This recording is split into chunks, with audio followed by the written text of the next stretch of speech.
আসসালামু আলাইকুম। আমরা সবাই দুবাই প্রবাসী। আমাদের একটাই প্রশ্ন, দুবাই বাংলাদেশীদের কোনো গার্জিয়ান নাই। আজকে আমাদের একজন ভাই চইলা গেল।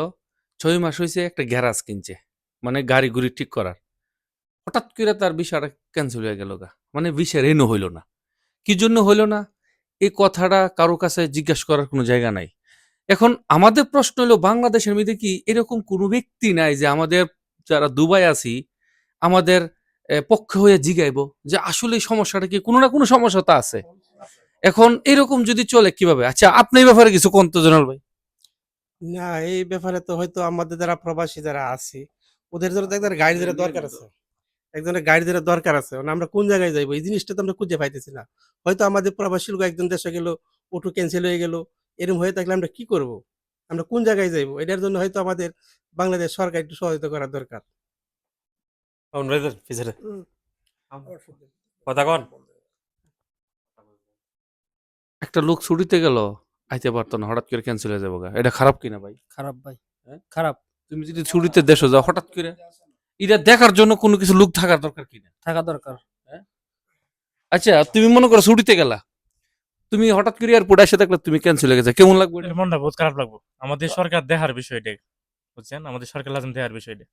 বুট নিবার সময় সব প্রবাসীদেরকে তেল মারা থেকে ইচ্ছা মতে মারে, কিন্তু প্রবাসীর জন্য আজ পর্যন্ত কোন সরকার কিছু করছে? না না না, কামের সময় কেউই নাই, তেল মারা কিছু আমাদের করছে?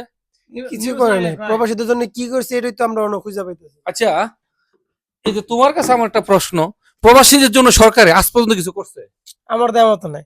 এই যে মনে করেন নির্বাচনে কয়েকদিন আগে দেখছি এক লোকে এয়ারফোর্টে কি ম্যাজিস্ট্রেট নাকি খালি ঘুরতেছে, যে মুখে সাদা লয় হিমুকে এই লয় সেই লয়, নির্বাচন গেছে এরপর দিন তার খুঁজেই পাওয়া যায় না।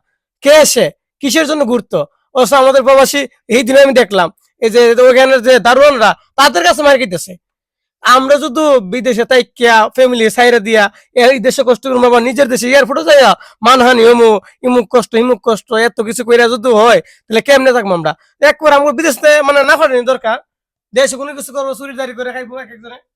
অনুরোধ বাংলাদেশের সরকারের কাছে, আমাদের এই যে ক্যান্সেল হয়ে যেতেছি গা, ভিসা লাগতাছে না বা ভিসা খুলতাছে না, এইটা আপনারা দেখেন। এখন মামুন, তুমি ছুটি থেকে যদি তুমি আর না আসতে পারো তোমার কাছে কেমন লাগবে ভাই? আমার নিজেরই তো আশপাশ একজন স্বাস্থ্য ভাই আনার জন্য খুব চেষ্টা করছিলাম, ঠিক আছে? এখন তো টিকিটের দাম হয়ে গেছে বাংলার 25-30 হাজার টাকা। ছুটিতে গেছে? হ্যাঁ, ও তেরি। ঠিক আছে। এখন এখন হ্যাঁ বলতেছে যে বাদ দিয়ে যা আছে কপালে তাই হইব না, ছুটি কাটতেই হয়। এমন আমাদের অবস্থা। কোম্পানিরই আর কি। তোমার কি ধারণা ভাই? আমার ধারণা এখন বাংলাদেশ সরকারের এই বিষয়ে একটা পদক্ষেপ নেওয়া দরকার। যেহেতু বাংলাদেশের ভিসা নিয়ে বহুদিন যাবত এইসব সমস্যা। তুমি কত বছর? আমি তো অলমোস্ট ৫ বছর হয়ে গেছে। তুমি? আমার তো 17 বছর হয়ে গেছে। তোমার কয় বছর? 15 বছর। কত বছর? 16.5 বছর। কত বছর? আমার 16 বছর। তোমার? 5 বছর। তোমার? আমার 16 বছর। তোমার? 14 বছর। এই ফাঁকিগুলো আমার লোক হইতে আমরা একসাথে থাকি। এখন হঠাৎ করে যদি তুমি জানো যে ভাই আমার ভিসাটা লাগতো না, ক্যান্সেল হয়ে যাবো গা, তোমার কেমন লাগবে? আমার তো খারাপ লাগবে এটা। দেখেন খারাপ লাগবে একদম। এটা মানে আপনাদেরকে কি কইতাম, আমাদের খুবই খুবই খারাপ লাগে। এটা মানে এটা তো মানে ভিসা লাগাবার জন্য চেষ্টা করে কিন্তু সরকার এটা লাগা না। লাগাই। যেই সব লোককে ক্যান্সেল হইতাছে তাদের কোম্পানি ট্রাই করে বা যাদের সবাই ট্রাই করে কিন্তু ভিসা লাগে না। কি লিগে লাগে না? বাংলাদেশের যে কোন একটা যে আছেন, বাংলাদেশের যারা আছেন আল্লাহর হস্তে আপনি আসেন, কোনো একটা ব্যক্তিরে পাঠান, আমাদের এই দুবাই দেশের মধ্যে পাঠান, এটা দেখাশোনা করার দরকার। হ্যাঁ, আপনারা বিষয় খোলার জন্য একবার চেষ্টা করেন না যে বিষয়টা খুলে দেন, এরকম একটা ব্যক্তির কাছে আপনারা নাই। অনুরোধ যতটুক পারেন একটা মানুষের বাচ্চা একটা পাঠান। হ্যাঁ, যখন ইউনূস সরকারের আমলে এই দেশের মধ্যে অনেকগুলা লোক হ্যাঁ জামেলাত পড়ছিল, একজন মহিলা ছিল না, ওই যে চোখটা ভেজাল ছিল, টেরা চোখ, আইছিল কিনা? উনি আইসেরা কিন্তু যাই সমাধান করে গেছে, এরপর আর কি আইলো না। এটা কোনো কথা? এটা কোনো কথা? এখন বর্তমানে বর্তমানে আমরা এখনো যে পুরাতন প্রবাসীরা আছি সবার ভিতরে এবং যারা যাইতেছে ক্যান্সেল কত যে কষ্ট হইতাছে, আর আমরা যারা আছি সবাই আতঙ্ক। মানে আতঙ্ক, মানে বইয়ের ভিতরে দফর দফর করে। আমার কথাই বলি, আমার ভিসা হয়তো আর কিছুদিন বাকি আছে, আমি বাড়ির মধ্যে বাড়ি ঘর ধরছি, আমার মতন অনেকই স্বপ্ন আছে এখানে যে এই জিনিসটা করে বিদেশ শেফ করে দিব। ভাই বিশ্বাস করেন, ঘুম আসে না রাত্রে টেনশনে। যদি হঠাৎ করে আমাকে বলে যে তোমার ক্যান্সেল হয়ে গেছে, জানি না, হঠাৎ করে বলে যদি ক্যান্সেল হয়ে যাগা, মানে কি যে হইব, নিজে মানে নিজের কপাল দেয় নিজেই ধ্বংস হয়ে যাবো গা। এটার দায় মাত্র একমাত্র আমার বাংলাদেশ সরকার, কারণ বাংলাদেশ এটি করতেছে না, করলে ওইতো না। এনে আমরা পুরাতন যেই প্রবাসীরা আছি হয়তো কইতেছে আরেক বিষয়টা শেষ করে বা তারপরে যাবো, ঠিক না জনাল ভাই? তারপরে যাবো গা। কিন্তু এই জিনিসটা আমরা কোনো ভাবেই মাত্র লজাইতে পারতাছি না, কেন লাগে? এখনো আতঙ্কের নাম আরেকটা কি, ভিসা ক্যান্সেল করতেই পারে। আমাদের নিজের লোক, আমাদের এক বড় ভাই চলে যাইতেছে, সত্য ঘটনা, ফ্লাইট হয়ে গেছে মনে হয়। চলে গেছে। এবং কি ফ্লাইট আছে। এবং কি যারা দেশে আছে তাদেরও বিষয় বলে ক্যান্সেল হয়ে যেতেছে। এখানে আমার কিছুক্ষণ আগে এক বড় ভাই বললো যে টাকা পয়সা হইলে তাকে নিয়ে আসা যেত টিকিট দিয়ে, টাকা দিয়ে, কিন্তু টাকাও তো অনেক টাকা। একটা সিঙ্গেল টিকিট। দেখেন, আমরা দুবাই প্রবাসীরা এখন আতঙ্কের মধ্যে দিন কাটাইতেছি। যারা যারা ভিসা খুবই নিকটে, তারা তো বেশি আতঙ্কের মধ্যে।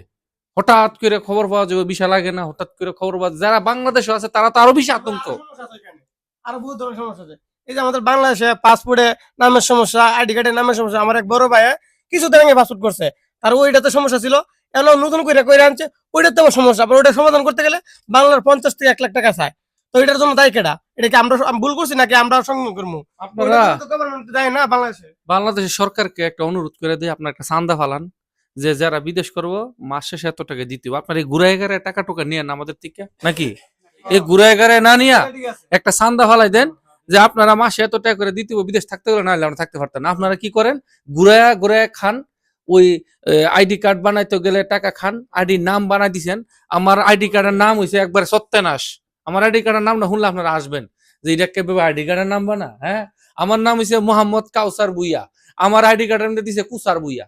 আরে ভাই, আমার নাম কুসার বুইয়ালে আর মধ্যে বায়া লেখ করে বাইয়ান, এটা একটু কথা হইলো? আমার নাম, যে আইডি কার্ডটা, আমার কি দোষ?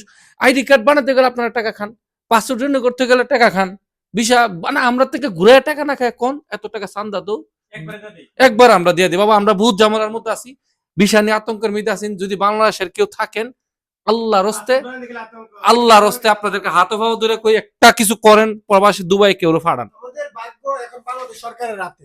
এক কথাই শেষ। আমরা যদি সাকসেসফুল হয়ে প্রবাসের থেকে দেশে যাইতাম চাই, আপনাদের বাংলাদেশ সরকারের হাতে, মানে সবকিছু জিম্মেদারি আপনারা কেউ মানে অভিভাবক হিসাবে, প্রবাসীর অভিভাবক হিসাবে আপনারা আসেন, এটা সমাধান করেন। কোন জায়গায় ভুলটা, সে ভুলটা ধরেন। আর না হয়তো আমি ঘুমায় লইছে, পরের দিন সকালে বলবো তোমার ভিসা ক্যান্সেল, তুমি দেশে যাও। এই কপালটা আর আমরা মানে নষ্ট করতাম চাই না। আমাদের 4 আঙ্গুলের কপাল, আপনাদের হাতে সবকিছু। স্বপ্ন পূরণ হইব কি হইব না, সবকিছু আপনাদের জিম্মেদারি। আল্লাহর রস্তে উনি যেটা বললো, আমাদেরকে একটু সহযোগিতা করেন। বাংলাদেশ শুধু এমারত না, অনেক প্রবাসী আছে, মানে কত কষ্ট যন্ত্রণা যে করতেছে, তাদেরকে একটু দেখেন, একটু খেয়াল করেন। আপনাদের দেশ উন্নত হইব, আমরা রেমিটেন্স যেভাবে কষ্ট করে পাঠামো, মানে আপনাদের এক কথাই শেষ। হাজার হাজার হোক, কোটি কোটি হোক, যত প্রবাসী আছে সবার মানে রিজিক তো দেয় উপরওয়ালা, কিন্তু আপনাদের কষ্ট করি আমরা, রিজিক দিয়ে উপরওয়ালা, আপনাদের হাতে সবকিছু। একটু না আমাদেরকে সহযোগিতা করেন, এটা সমাধান করেন। সবচেয়ে বেশি প্রবাসী হয়েছে সৌদি আরবে, তারপরে কিন্তু আমাদের হ্যাঁ, এই দেশের মধ্যে। আরব আমিরাত। হ্যাঁ, এখন ঠিক আছে। এরকম করে যদি না, ওইটা যদি এমনি আমাদের সমাধান না করে সরকার, তাহলে আমরা কোন জায়গায় যাইবো? এটা তো একটা সমাধান করার দরকার আছে। হয়তো আপনারা আমাদের জন্য সমাধান না করলে হয়তো আমাদের ক্ষতি হবো, বাংলাদেশের ক্ষতি হইব। এরকম ধরনের প্রবাসী কমসে কম আমার তো 10-15 লাখ হইব। এটার জন্য তো 15 আমরা, লাখের উপর হইব। হ্যাঁ, এটার জন্য তো আমাদের সরকার আমাদের চেষ্টা করার দরকার। ঠিক আছে, তো ওইটাই আর কি। সবাই আমরা দোয়া করেন যে আমাদের জন্য চেষ্টা করেন। আজকে আমি একটা অফিসে স্টাফে জিজ্ঞাসি কেন ভিসা লাগে না, আমাদের স্টাফে জিজ্ঞাসি কেন ভিসা লাগে না।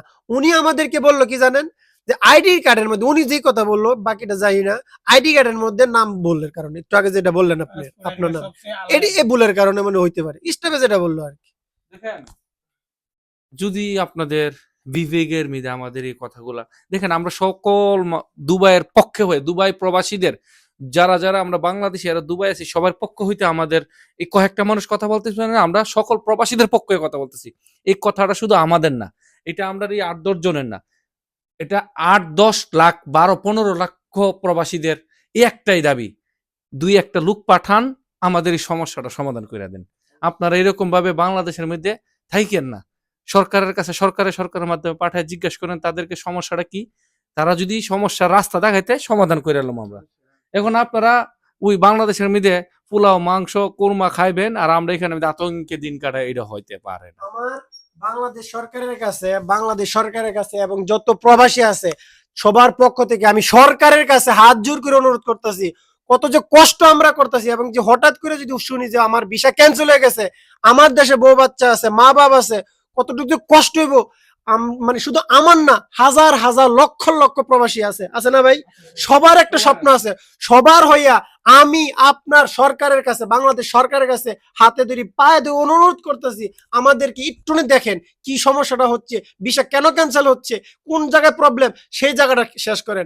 আর না হয়তো আমরা ইন্ডিয়ান মতন বা নেপালের মতো বা অন্যান্য রাষ্ট্রের মধ্যে 35,000 30,000 40 50,000 টাকাতে আসতে পারি না। আমাদের টাকা লাগে 7 লাখ 5 লাখ 4 লাখ টাকা লাগে, তার উপর দালালের বাবার দালাল দালাল দালাল। আল্লাহর রাস্তে আমাদেরকে একটু সহযোগিতা করেন, একটু সহযোগিতা করেন। কেউ আসেন জিম্মাদার হিসেবে, আমাদের অভিভাবক হিসাবে একজন আসেন। যাক, আর বেশি বলতে চাই না। অনেক কষ্ট। ভিডিওটা শেয়ার করে দিন, যদি এই পর্যন্ত কোনো ব্যক্তি ভিডিওটা দেখেন শেয়ার করে দিন। আতঙ্কের আরেক নাম, আমরা প্রবাসী, দুবাই প্রবাসীরা আছি। আসসালামু আলাইকুম।